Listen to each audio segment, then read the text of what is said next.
ನಿಮ್ ಸ್ಕಿನ್ ಈ ತರ ಇದೆ ಅಂತ ಸ್ಟ್ರೆಸ್ ಆಗ್ತಾ ಇದ್ದೀರಾ ಅಥವಾ ನಿಮ್ ಸ್ಟ್ರೆಸ್ ಇಂದ ನಿಮ್ ಸ್ಕಿನ್ ಈ ತರ ಆಗಿದ್ಯಾ? ಎರಡೂ ಇರ್ಬೋದು.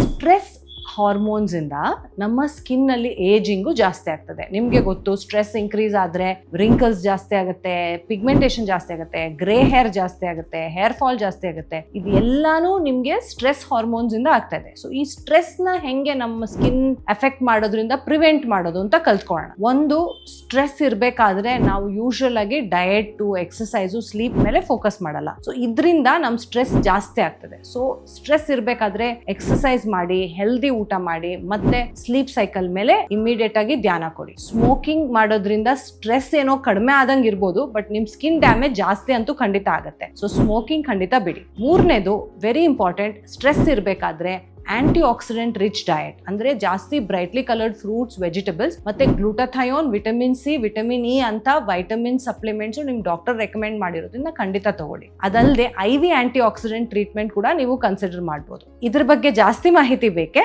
ನಿಮ್ಮ ಡರ್ಮಟಾಲಜಿಸ್ಟ್ ಕಡೆ ಖಂಡಿತ ವಿಚಾರಿಸಿ.